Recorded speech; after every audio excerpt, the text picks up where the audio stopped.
não é que o trabalho dignifica? É assim que nos explica o rifão que nunca falha. É ou não é que diz-te toda a verdade? É que só por dignidade no mundo ninguém trabalha.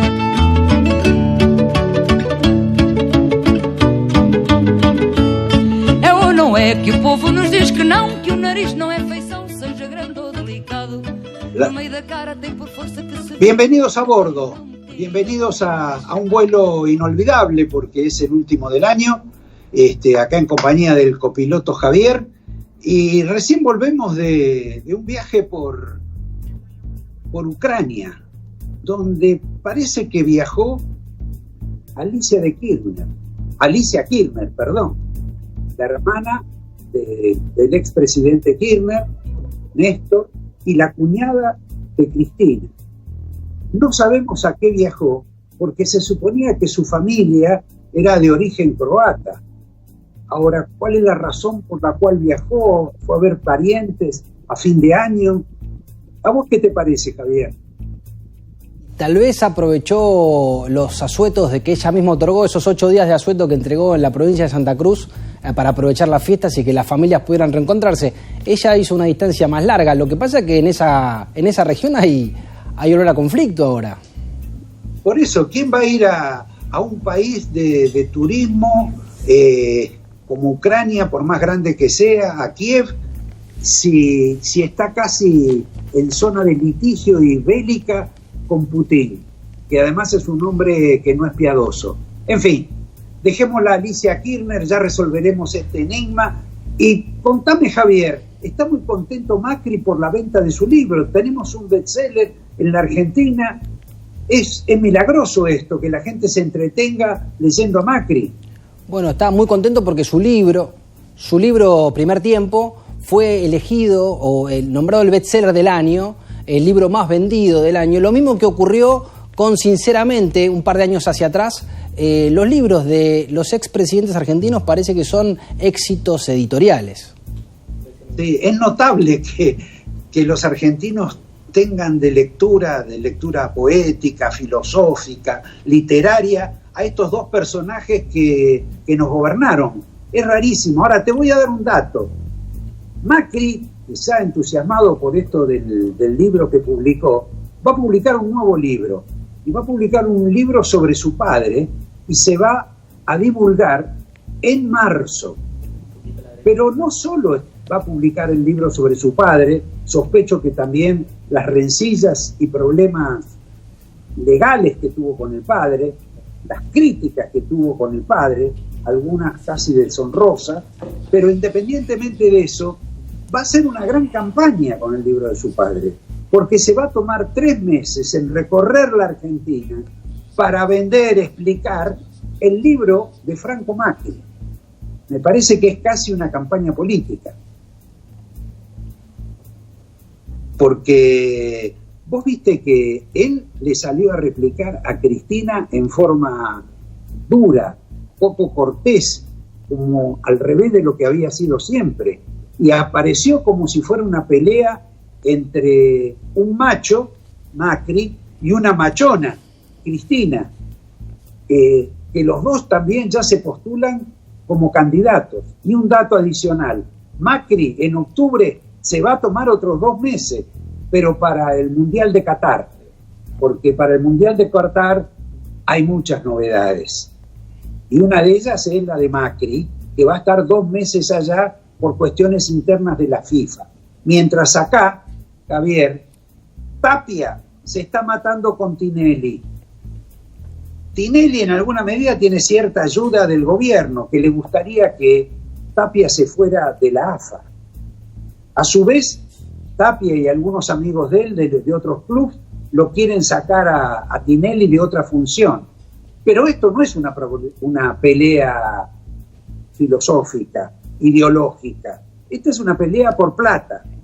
Tapia le reclama a Tinelli algunas intervenciones en el negocio de la televisación de partidos y también en el tema del streaming.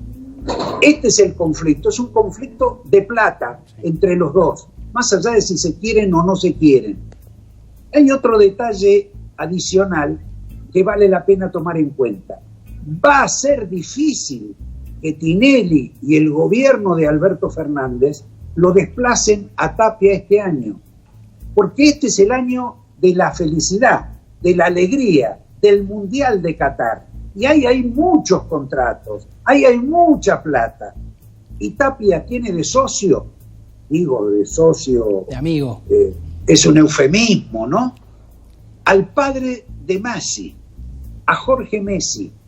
En todos los contratos que firma la AFA, siempre está acompañado Tapia por el padre de Messi, Jorge Messi. ¿Qué significa eso? 30%. Va a ser muy difícil ir al Mundial y no tenerlo a Messi. Y me parece que a esta altura de las cuestiones, el interés del padre es que sigamos con Tapia. No, y también no molestar a Messi, ¿no? Porque Messi se molestaría si hay una avanzada sobre Tapia.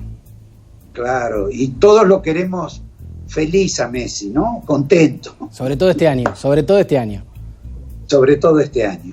Bueno, vamos a la realidad argentina, al papelón de la oposición en esta especie de extracción monumental que va a hacer el gobierno con los bienes, con el dinero que la gente tiene en el exterior. Esto que lo pasó de Rondón en la Cámara de Diputados, y donde hay más de una persona que sospecha que hubo complicidad. Algunos dicen, no, fue la astucia de Massa que los envolvió, los llevó de un lado para el otro y después sacó la ley que quería Alberto Fernández y Guzmán. Otros dicen que no fue así, que es la impericia de la gente de la oposición, esta especie de que son aficionados, porque vos fijate que Massa lo trató algo parecido a Tetaz de ese modo, para que aprendiera. Pero hay otros que piensan que acá hubo complicidad, que es un viejo tema en el cual son especialistas los Kirchner y Alberto Fernández, en la compra de voluntades, en el torcer las convicciones de algunas personas y lograr que, por ejemplo, no se presenten en la Cámara de Diputados cuando es necesario. Veamos, por ejemplo, este fastidioso recuerdo sobre un gran médico, un gran inclusive comentarista de cuestiones médicas, que llegó a diputado y tuvo que cambiar a favor de los Kirchner, su convicción, por razones que no vienen al caso, pero en el cual participaron Néstor y Alberto. Recordemos el caso de Borocotó en este pequeño video. ¿Cómo votó usted? Primero yo voto en general a favor, pero después viene el voto artículo por artículo. Ahora, ¿usted está de acuerdo con las retenciones? No. ¿Usted está de acuerdo con las retenciones? No. El doctor Borocotó, un profesional a la hora de darse vuelta. Al grito de pro, con sus palmas, suben todos los candidatos, hay alegría desbordante aquí en este local del PRO. Se abrió el libro de pases. Borocotó se fue con Kirchner. La más descarada de las tres ausencias fue la de la diputada cordobesa, mujer amiga de Loredo y por lo tanto de Lustó, que se había ido de vacaciones a Miami a los 4 días de asumir como diputada, una conciencia por el cargo y por la institución maravillosa. Y que dijo, creí que el año se había terminado. ¿Cómo, perdón? Dijo que ella creía que el año se había terminado. Claro, bueno, también una aficionada. Pero le preguntaba la otra es, contame vos eso de la líder de la juventud radical que estuvo en el acto, que también no pudo participar porque aparentemente contrajo el COVID. Bueno, es el caso que también llamó la atención porque dio COVID positivo, lo cual la justificaba para estar ausente en esa sesión tan importante convocada por la propia oposición, pero llamó la atención que el 24 o el 23 subió una foto celebrando la Navidad con su familia, con su pareja y su hijo, cosa que una persona que está sospechada de tener COVID no debería estar aislada. Y si bien hubo una explicación de que fue el PCR positivo, que pudo haber sido un falso positivo y demás, la cuestión que se ausentó a raíz de esa situación de una sesión muy importante para la oposición. Bueno, y queda por último el caso de Álvaro González, que es una figura prominente dentro del PRO, sobre todo en la cercanía de Horacio Rodríguez Larreta y también del intendente Grindetti. Digamos, es un hombre muy importante en ese lugar. Y era que, digamos, él no puede alegar inexperiencia.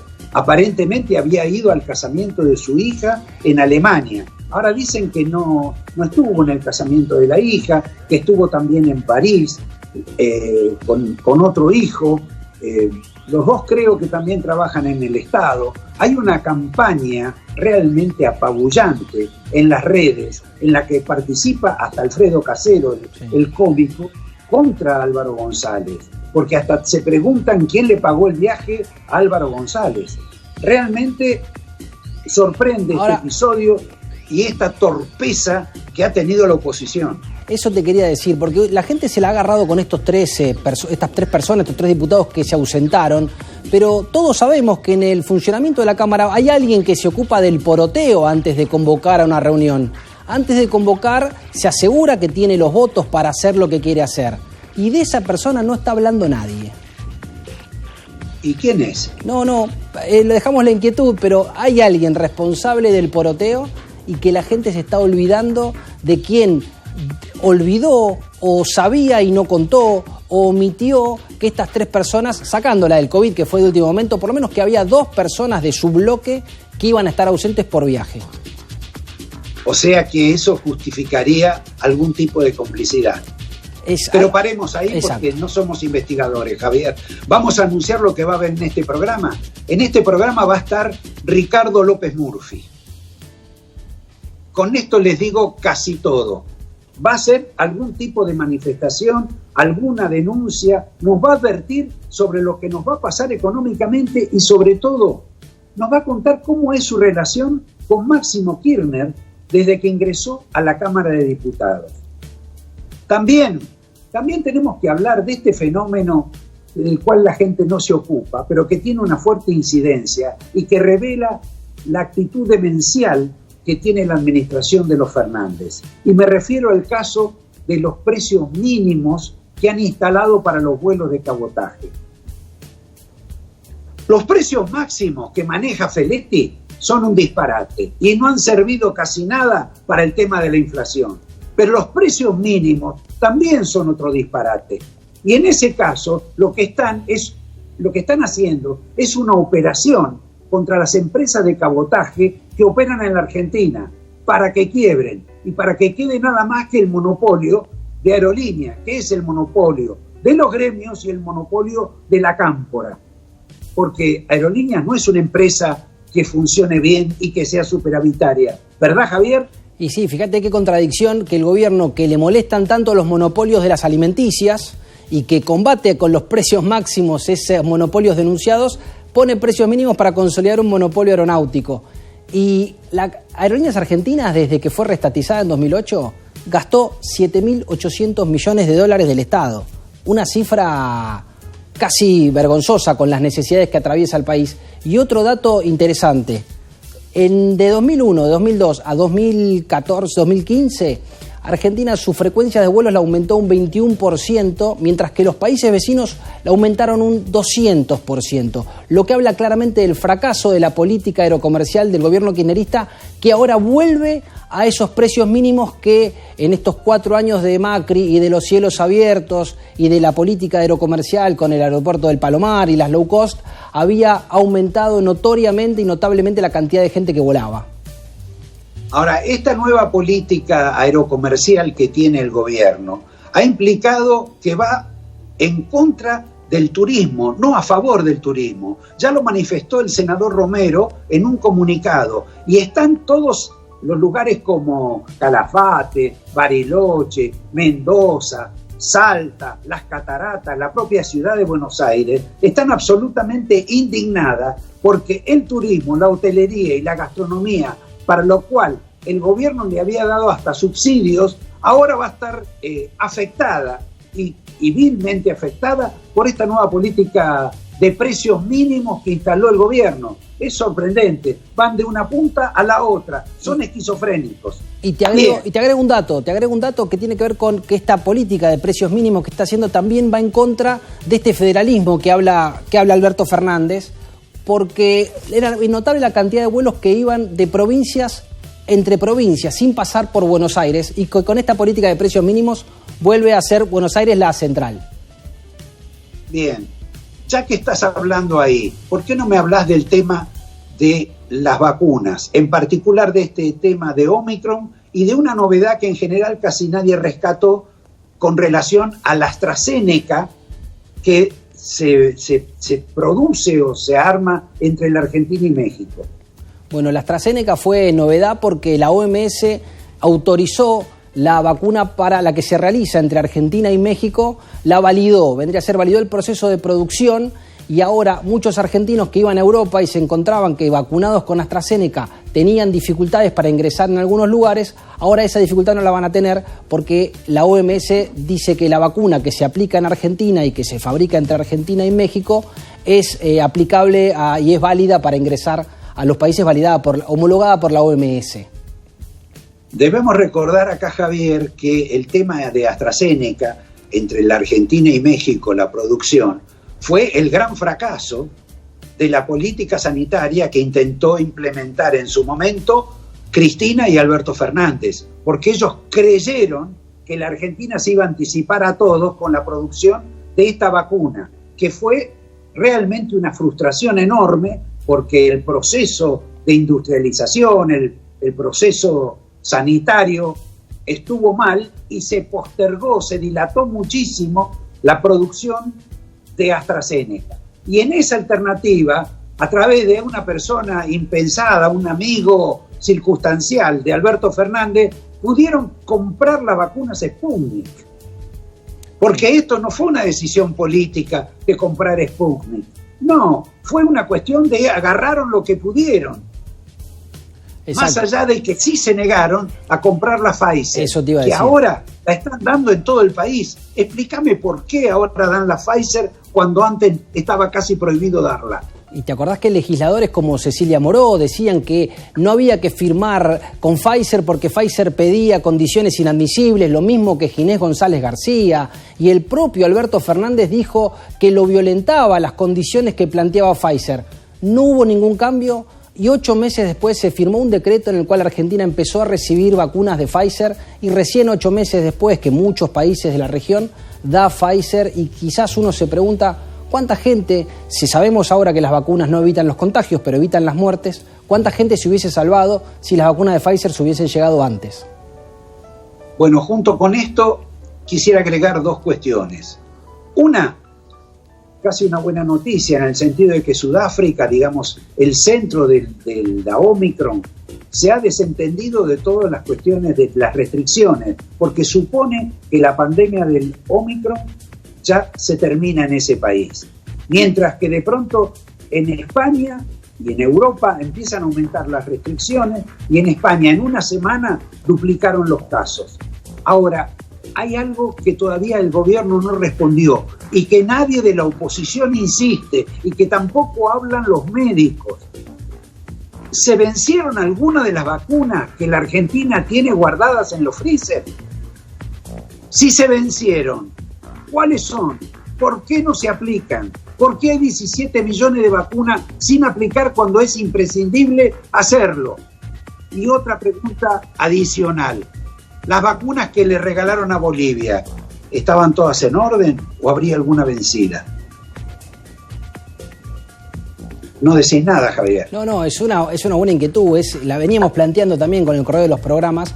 Pero es cierto que lo que decías de Sudáfrica es interesante, pero no tiene que ver porque hayan solucionado el Omicron, sino que han incorporado una nueva estrategia, porque en esta cosa de que los países, cada uno está haciendo cosas diferentes, ahora lo que hace Sudáfrica es decir, vamos a convivir con el virus, no nos redujeron la cantidad de casos, pero sabemos que muere menos gente. Entonces vamos a vivir, vamos a liberar las restricciones, para convivir o intentar convivir con este virus que nos ataca nuevamente. Estrategia diferente que tiene Europa, o por lo menos algunos países de Europa.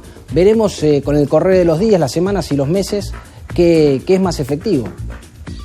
Javier, vamos a dos cuestiones de esta semana. Una, van a acordar el pacto fiscal entre todas las provincias. Esto es, nos garantizan a los argentinos que nos van a aumentar los impuestos y que nos van a crear más impuestos en el país que tiene más impuestos del mundo. Esta es la complicidad de este gobierno con todos los gobiernos de la oposición que hay en el país.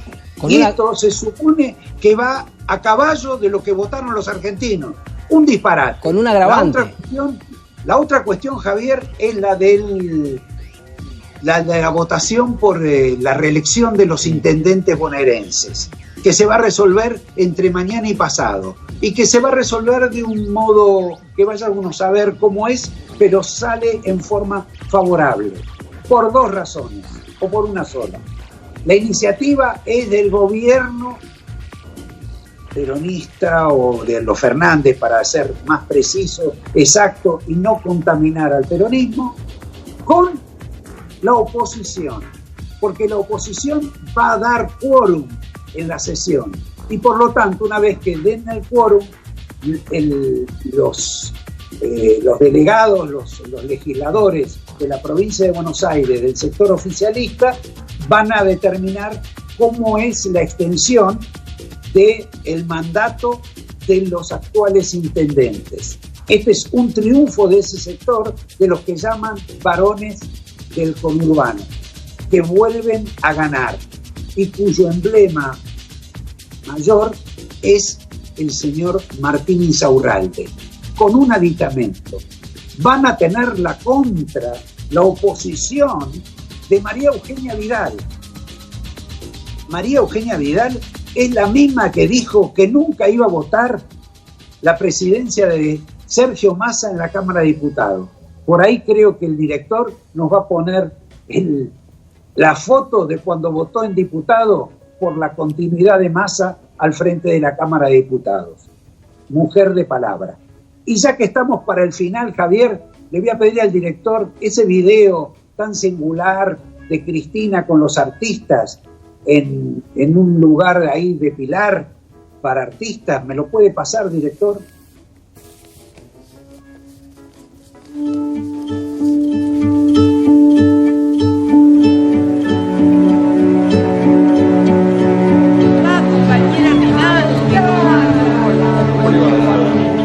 Hola, ¿qué tal? Tanto tiempo, ¿cómo estás? Yo quiero estar esta noche con todos ustedes porque artistas, periodistas, hombres, mujeres de un talento impresionante, además de talentosos, tienen un compromiso con el país, con lo que le pasa al resto de los argentinos. Esta noche quiero hablar de las cosas hermosas que hemos podido construir. Javier, lo más curioso de este video es que lo hicieron en un salón de Pilar y no en el Sheraton de Pilar, donde antes, en otra época, iba el doctor Alberto Fernández, no muchas veces, pero el que iba muy seguido era Carlos Zanini, un hombre del corazón de Cristina. Y Cristina odia a uno de los accionistas de ese hotel, que a su vez es amigo de Mansur, con quien, según dicen, tiene hasta un hotel en Tucumán. Bueno, pero en Tucumán están todos asociados, y vos sabés que hasta está asociado alguien del corazón de Cristina, que es el que era senador Alperovich, que posiblemente pueda terminar en prisión por cuestiones de género, por decirlo de algún modo, y que la esposa de Alperovich era confidente de la doctora Cristina. Pero independientemente de ese tema, hay una cuestión que a mí me sorprende, la facilidad con la que tiene Cristina para estar con sus actores, con sus actrices, con ese mundo periodistas artístico que en general es mucho más de la escena, de la televisión, que de la literatura, que de la filosofía o de la pintura. Pero hay una frase que creo que vos habías descubierto, Javier, que estaba relacionada con Delía, el famoso piquetero el hombre que estuvo preso en defensa de Cristina, quien después de esta fiesta en Pilar salió y dijo: qué raro, Cristina, acordándose tanto de los artistas y de mí cuando estuve preso, ni siquiera me metió un llamado telefónico. Pero hay otras características de ese acto con los artistas, Javier, que es la presencia de una especie de dueño del lugar, ¿no es cierto? La presencia y el rol protagónico que tuvo el intendente de Pilar, Federico Achával, que ahora es Achával, antes era de Achával, se sacó el D porque quiso evitar... Porque se volvió peronista. Se volvió peronista. Cuentan las malas lenguas que se sacó el D para que evitar esa asociación con su padre, que es el presidente de Hipódromos Argentino, muy vinculado, un empresario muy importante, empresario del juego también, socio de Cristóbal López. Y este anfitrión, o el que ofició... Perdón, socio de Cristóbal López y de algunos más. Y el padre está vinculado a cuando se privatizó el tema de los casinos. Exacto. Estaba metido Jorge Antonio. Hubo infinidad de denuncias y de curros con esa licitación. Desde entonces están quedándose con toda la plata de los jubilados, las viejas, los no viejos, los jóvenes, los que creen que van a encontrar la fortuna en una mesita de las maquinitas. Esta es la realidad, es del padre, que sigue siendo el dueño de todo eso, y del hijo que llegó a la política gracias a la fortuna del padre, porque él también trabajó en las empresas del padre, ¿verdad? No, y sigue teniendo porcentajes, participación en la empresa de los padres, de la empresa del padre, además de esto que mencionás vos, hay que agregarle que este año se habilitaron y van a participar la empresa del padre y de Federico Achával en el juego online, a través de su empresa, Bimbaires creo que es el nombre, y una internacional como BetWarrior, van a participar de esta apuesta nacional al juego online que se va a alargar en la provincia de Buenos Aires y en Cava. Perdóname, es un cartel. Es un cartel donde siempre están los mismos. Exacto. Se lo resuelven entre ellos. Es como la patria prebendaria de la obra pública. Son siempre los mismos. Todos se lo reparten y todos de algún modo tienen un desvío. Siempre. Y en eso es gran responsable el finado Néstor Kirchner, que les extendió, por ejemplo, al señor Achával la explotación y obligándole a que ponga más maquinitas, Ahora, esto no es solo ya de la provincia de Buenos Aires, de la capital federal, en la que también está metido Macri, en la que también estuvo metido está metido Horacio Rodríguez Larreta, sino que también hasta Córdoba, que parecía una provincia que no iba a tener este tipo de situaciones, se ha sumergido en el tema del juego online a través del gobernador Schiaretti. Lo único que falta es que nos inviten a la inauguración del casino del Puente Nanoria, sí, en el cual tiene mucho interés el dueño de la Salada, ese señor que está preso, pero que aspira a poder por lo menos manejar ese casino.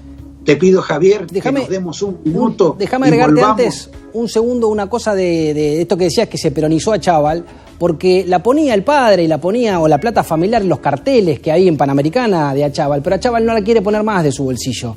Y está gestionando para hacerse de una caja, y está pidiendo una universidad en Pilar.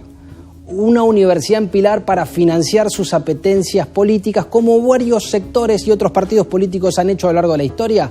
Una universidad en Pilar para el señor Achával. Veo que estás en contra de la educación, pero lo discutimos luego. Volvemos en un minuto con el reportaje a Ricardo López Murphy y algunas notitas más. Para ser competitivos en la industria es necesario contar con una flota de vehículos acorde a los tiempos que corren. Por eso, a la hora de renovar el parque automotor, piense solo en el especialista. Nadirán Mercado, subastas online. Hoy somos 400.000 afiliados que con orgullo integramos esta gran familia. Nos espera un gran futuro por transitar y lo haremos juntos, como siempre, entendiendo que la razón fundamental del esfuerzo cotidiano es el bienestar de nuestros trabajadores y trabajadoras. Siempre estuvimos, estamos y estaremos junto a vos. Gracias.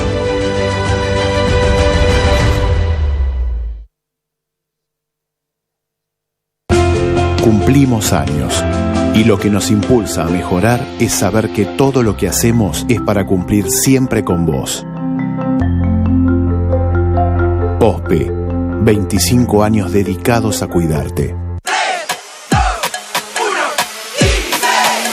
Son solo 6 pasitos. A la suerte hay que ayudarla. Con el Kini estás a 6 pasos de tus sueños. ¿Qué esperás para cumplirlos? 6, 5, 4, 3, 2, 1, Kini 6.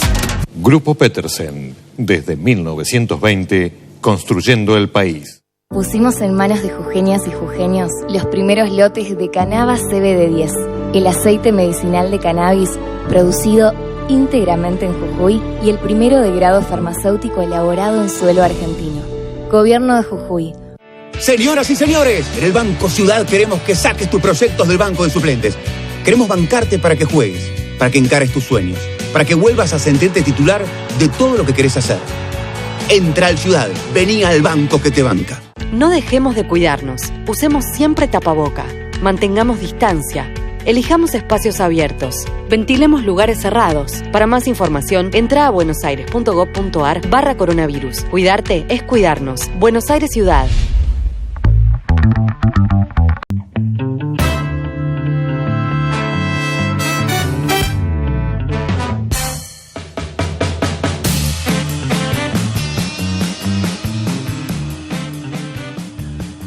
Javier, vamos a ver 2 videos de Alberto Fernández, característicos de la coherencia, de esa especie de continuidad de pensamiento que tiene Alberto Fernández con relación al número de los integrantes de la Corte Suprema. Por favor, director. La Corte es una institución del país, nació con 5 miembros. Cristina tuvo el mérito de volver a 5 miembros, para que no se juegue con el número de los jueces para tener jueces adictos. Y la verdad, la Corte tiene 5 miembros y debe tener 5 miembros. Y el resto es toda una fantasía. No importa cuántas mujeres, cuántos hombres haya. En parte impulsada por una idea teórica de Zaffaroni, que decía que debía dividir la Corte en salas. No es así la lógica constitucional. La Corte debe tener 5 miembros, debe funcionar con 5 miembros y deben ser miembros tan probos como los que están y tan probos como los que está proponiendo Macri. ¿Qué te parece, Javier? Ese era el Alberto de 2016, ¿no? Sí. Que es otro Alberto. Ya sabemos que el Alberto fue mutando, ¿no? Que tiene diferentes versiones. Sí, bueno, pero mutó él y mutó Cristina, porque sí, los dos quieren aumentar el número de miembros y dicen que aparte la Corte está explosiva. Y yo pregunto, en la provincia de Buenos Aires, donde la Corte en este momento tiene el mismo número que en la Corte Nacional, ¿no hay explosiones? No, funciona. ¿Qué es lo que quiere Cristina y Alberto? Lo que dice mucha gente, impunidad. Mira, lo que quiere Alberto te lo dejo en este video cortito de lo que quiere ahora Alberto Fernández, el Alberto del 2021. Sí. Resulta necesario establecer una discusión honesta sobre el mejor diseño de la Corte Suprema de Justicia de la Nación. Las demoras en el servicio de justicia, junto a elementos que no hacen a su aceitado funcionamiento, imponen revisar sus mecanismos de trabajo, número de integrantes y división de tareas en el máximo tribunal. Nadie tiene la razón absoluta en este tema. Ni Alberto tiene la razón absoluta. Exacto. Es sorprendente los cambios que tiene tanto él como ella. Javier, vamos a pasar al reportaje con Ricardo López Murphy, que nos va a hablar de cuándo se puede dar la piña a la Argentina en materia económica. Y lo más importante, que rescata algo que dijimos la semana pasada, cuando advertimos de los problemas del presupuesto, que no están contemplados en el presupuesto de Guzmán, ni en las consideraciones del Fondo Monetario, ni siquiera tampoco de los economistas argentinos, con la cuestión del gas. La Argentina ha pagado el gas a 8 pesos, a $8. Ahora en Europa, por esta cuestión de Putin y justamente Ucrania, donde estaba o está Alicia Kirchner, subió a 50. Supongan que baje de 50 a 30. significa esto que en la Argentina vamos a tener cortes y no va a alcanzar nada. Estamos al borde de una catástrofe energética. Pero bueno, dejemos que nos diga algo sobre esto Ricardo López Murphy. Ricardo, hay varios economistas, compañeros tuyos, amigos, profesionales, que están insistiendo en que en el primer trimestre del año próximo, en los próximos 3 meses, la Argentina puede darse una piña, un golpe, algo más que un tropezón por problemas de reservas, por las dificultades con el fondo. ¿Vos lo ves de ese modo o lo ves a más largo plazo? No, yo creo que hay un problema en general de financiamiento externo todo el año que viene. Yo ahí diría estructuralmente, porque los precios de nuestras commodities el año han sido excepcionales y es posible que sean un poco más bajos el año que viene. Perdón, pero es excepcional también la cosecha de trigo, ¿no? Es excepcional. No, las circunstancias son muy buenas. Es decir, yo diría, estamos diciendo que bajan un poco de los precios extraordinarios que tuvimos durante el 2021. No estoy diciendo que son precios bajos, estoy diciendo, pero un poco más bajo, y tenés más importaciones de gas a precios mucho más altos. Claro, o sea, eso estaba viendo. Estructuralmente, el año te lleva a un problema en cuenta corriente más delicado. Primer tema. Segundo tema, no vas a tener el regalo o el dividendo del Fondo Monetario que tuviste este año. Vos pensás que este año pagamos todos los servicios de la deuda con el fondo, con el dividendo.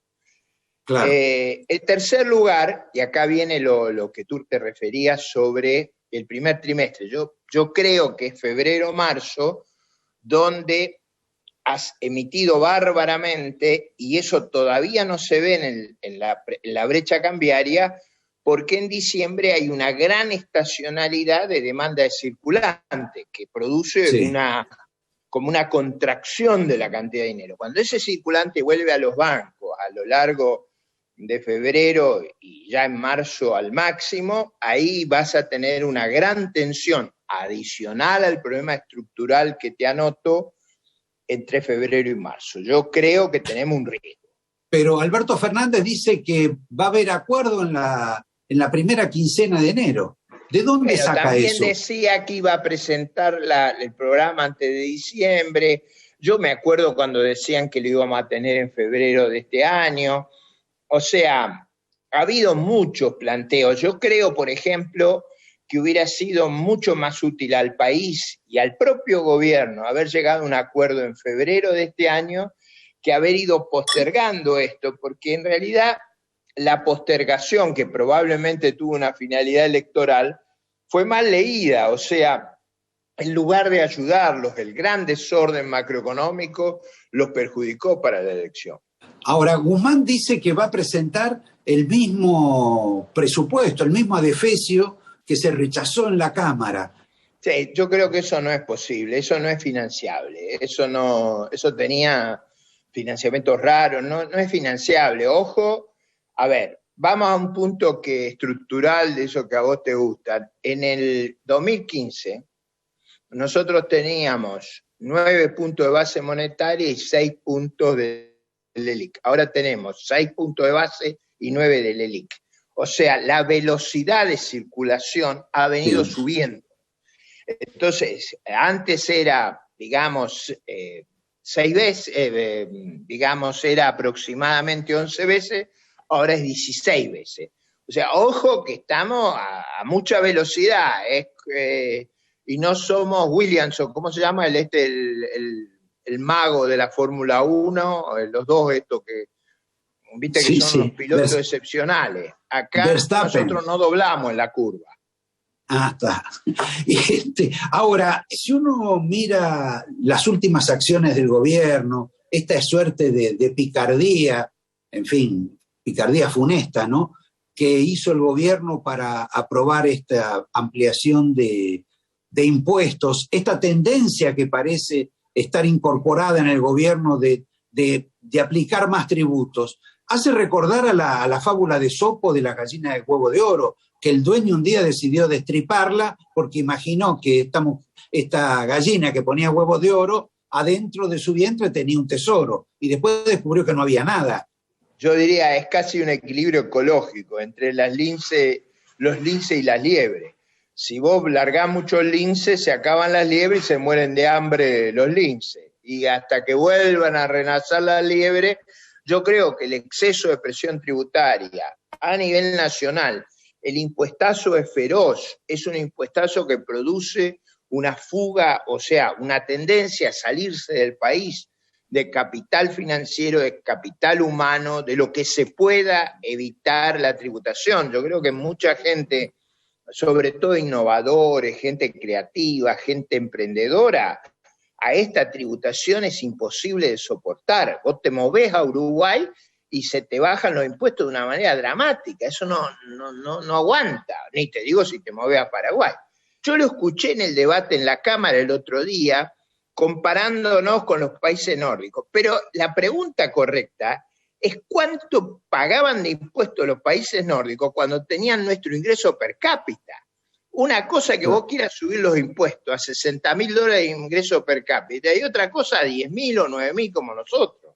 Vos no querías ni siquiera dar quórum para el tema del presupuesto. Te has puesto a ser más halcón que los halcones de la propia coalición. A mí me parecía que el presupuesto no era razonable. A ver, no era razonable del punto de vista de los procedimientos. El ministro, en la reunión de la Comisión de Presupuesto y Hacienda, dijo que él no vino a discutir el presupuesto entre el 15 de septiembre y el día de la reunión, digamos, porque había elecciones. Pero no hay nada en nuestra Constitución o en nuestras leyes presupuestarias que digan que cuando hay elecciones no se puede discutir. Al revés, es el mejor momento para discutir, porque ahí no tenemos escape, tenemos que decir cómo lo resolveríamos. ¿Qué es lo que yo le sugería? Se lo puedo decir públicamente, al presidente de la Cámara como al jefe del bloque oficialista. Le digo, ¿por qué no traen el programa que van a firmar con los organismos multilaterales,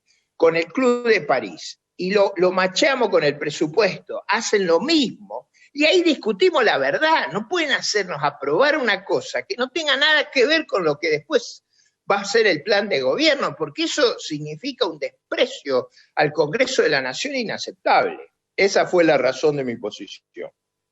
Y decime, en tu conversación con el jefe del bloque, que es Máximo Kirchner, ¿lo notaste tan insolente y agresivo como fue con el discurso? No, es decir, él y Massa reconocieron que era un planteo, digamos, que ellos obviamente no lo aceptaban, pero era un planteo extremadamente razonable, Roberto. Yo estaba tratando de encauzar las cosas en un sentido institucional. Es difícil, fíjate vos que la oposición no colgó en ese arbolito de Navidad o en esa piñata ni un solo artículo. Es decir, las locuras venían del oficialismo. Tu explicación parece lógica, pero parece que se la tenés que dar no solo a Massa y a Máximo Kirchner, sino que se la vas a tener que dar también a Lilita Carrió y a Morales, que dicen que hay que sacar el presupuesto de cualquier manera. No, bueno, yo ahí no estoy de acuerdo. Es un debate claro que hay en la oposición, por eso mi actitud fue muy firme de entrada.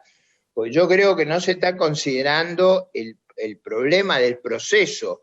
Yo, la cosa que más me impresionó desde que estoy en el Congreso fue cuando se aprobó sobre tabla una reforma brutal del régimen impositivo. Yo lo presencié, había gente que decía, agregale 0,25. Eso no puede ser. Alberdi decía, reformar los impuestos es como reformar los cimientos de un edificio. Y yo te digo, un país que puede reformar los impuestos así sobre tabla, de la manera brutal que se lo he hecho, es estremecedor para invertir. Porque vos decís, una tarde se enloquecen y ocurre un descalabro. Bien, Ricardo, te agradezco, que tengas un próximo buen fin de año y que el año próximo sea mejor para todos. Muy gentil y nos vemos. Ojalá. Gracias. Un abrazo, gracias. Después de escucharlo López Murphy, eso de que vamos a tener un año mejor no parece, digamos, es simplemente un deseo. Tenemos para el cierre del programa, después de un corte, un interesante reportaje porque a partir de que Cristina, Alberto, casi se embriagan por el triunfo de Boric en Chile, por el triunfo del Partido Comunista en Chile, hay como una especie de corriente dentro de la administración de que hagamos lo que no pudo hacer Salvador Allende. Yo pregunto, ¿es que se viene el comunismo también en la Argentina como llegó a Chile? Esto no lo voy a responder yo, sino un invitado, que es Juan Pablo Lolé. Mientras tanto, reservamos para Javier la frase de la semana, quizá la frase del año, algo, a mi juicio, miserable. Javier. Bueno, es otra de las tantas antologías de frases miserables y disparatadas que nos dejó la pandemia y nos dejaron los ministros de salud, los diferentes ministros de salud. Nicolás Kreplak dijo, en los niveles socioeconómicos altos se dan 6 veces más contagios que en los niveles socioeconómicos más bajos. Eso lo dijo el ministro de Salud de la provincia de Buenos Aires. Y sigue en el cargo. Sigue en el cargo, la verdad que sigue en el cargo y no ha desmentido esta situación, no ha dicho que lo malinterpretaron los medios, que hay mucho siempre de ese tipo de excusas. Sin embargo, lo ha sostenido, no hay ningún estudio, nada que avale esa situación clasista y miserable. Bueno, creo que lo definiste. Volvemos en un minuto con el reportaje a Juan Pablo Lolé sobre la llegada del comunismo. Te invitamos a descubrir un nuevo concepto en parrilla, La Cabrera, la casa de carnes argentina más premiada. Vení y disfrutá del mejor sabor de la carne en Cabrera. Esquina Tames, Palermo. Hacé tu reserva al 11 55 86 14 35 o en www.lacabrera.com.ar y disfruta una experiencia única. La Cabrera Casa de Carnes, by Gastón Ribeira.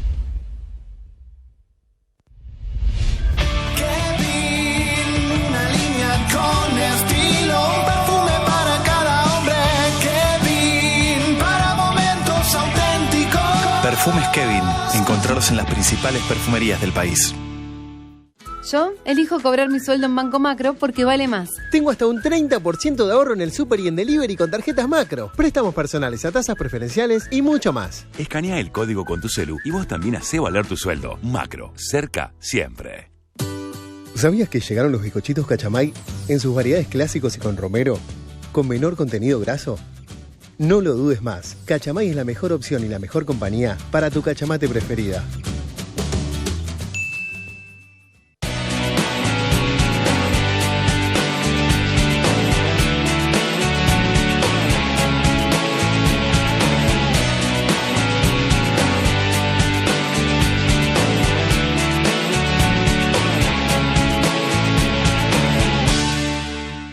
Hospitales, escuelas, cloacas, viviendas, teatros, luminarias LED, centros de salud, polideportivos. En Tigre, más obras que nunca. Y seguimos. Tigre Municipio. Los 1001 dolores alivia el nuevo Geniol, un comprimido de liberación inmediata con paracetamol, para liberarte de los dolores más intensos. Nuevo Geniol con paracetamol.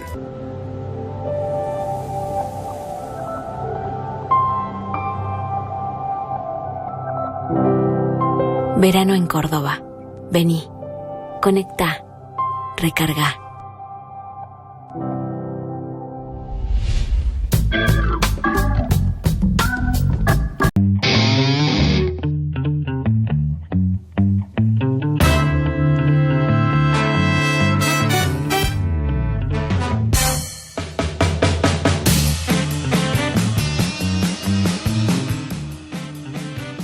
Les pido atención a este video que van a ver ahora. Es breve pero sintomático. Les pido que se vayan a sus casas con la alegría sana de la limpia victoria alcanzada. Vayan a sus casas con la alegría sana de la limpia victoria alcanzada. A mi juicio, este video es una apropiación que está haciendo el nuevo presidente de Chile Boric sobre el mensaje que dio en su momento Salvador Allende. Nadie cree que va a terminar con un casco y una metralleta en la mano y que los cambios del comunismo son otros. Pero vamos a hablar con un especialista sobre esto, que es el ex embajador Juan Pablo Lolé. Estimado Lolé, se viene el comunismo, como decían las señoras gordas el siglo pasado, con este entusiasmo de Cristina, de Alberto, del embajador Bielsa, de varias organizaciones por el triunfo del comunismo en Chile con Boric. No, yo creo, Roberto, que el comunismo nuestro es un comunismo de ricos, o sea que en América Latina todos los comunistas son ricos.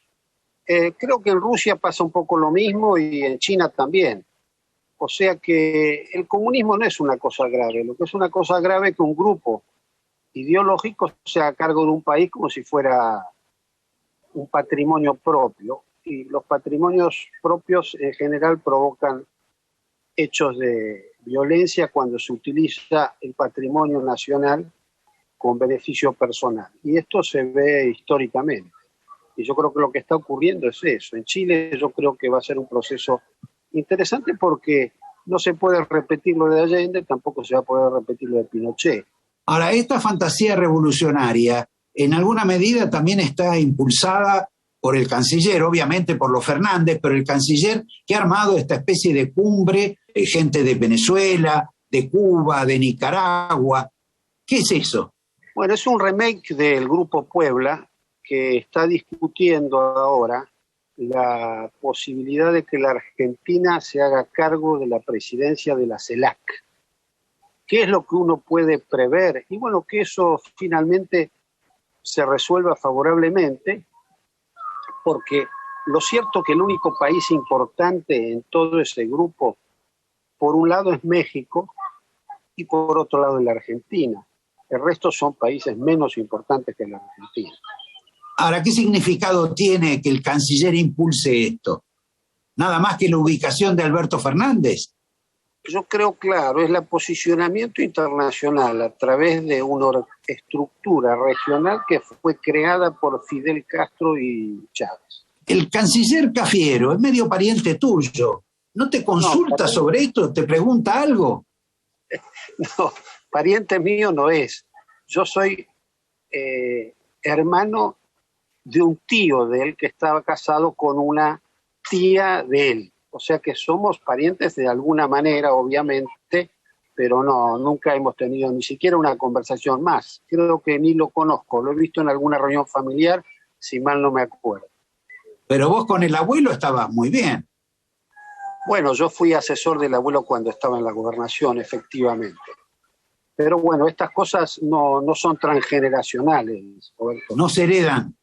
No, esas cosas no se heredan y cada uno es dueño de su propio destino. Y bueno, el destino de él es que no podía ser jefe de gabinete y terminó siendo canciller. Vos decías con razón que los tiempos han cambiado. Ya no es lo del siglo pasado de pisaré las calles de Santiago ensangrentada, Allende, la masacre, etcétera. Y tampoco es Estados Unidos con la actitud del golpe de Estado que provocó la caída de Allende también.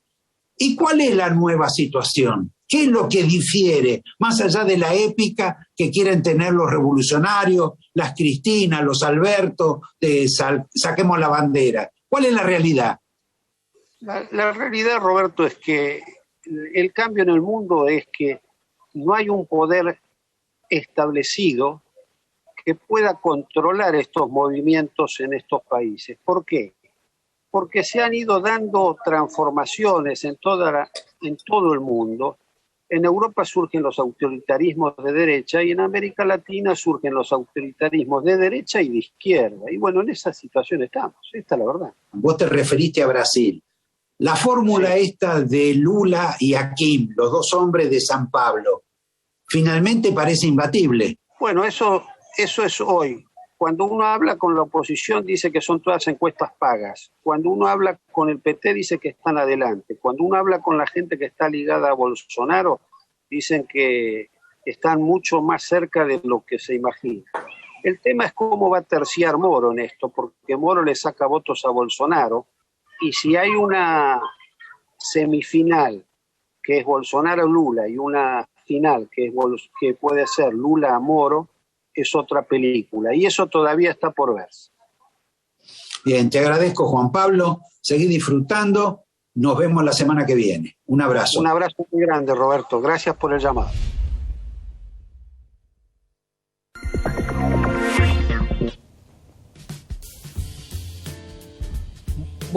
Bueno, último programa del año, y déjame antes de despedirnos agradecerle no solo a la gente que nos acompañó durante todo el año, sino a los que desde la técnica hicieron que el programa salga tan lindo como salió, a Walter Barilari, a Arturo Núñez, a Claudio Novillo, a Federico Sánchez y a los productores Jazmín Arce y al gran Ariel Ferrentino. Por supuesto, el agradecimiento personal por la oportunidad que me das de acompañarte y bueno, gracias también por este año. Yo, además de los agradecimientos, quiero recordar que lo hacemos en forma permanente a un compañero que tuvimos de trabajo, alguien que nos iluminó con el tema de la pandemia y de la enfermedad del COVID y que luego lo perdimos. Me refiero al doctor, a la eminencia que fue Sergio Gual. Gracias a todos, nos vemos el año próximo. Digam lá se é sim ou não é.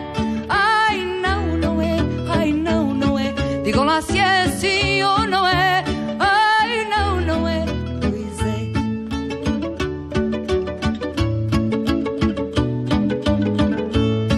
é. É ou não é que velho que à rua saia pensa ao ver a mini saia e este mundo está perdido.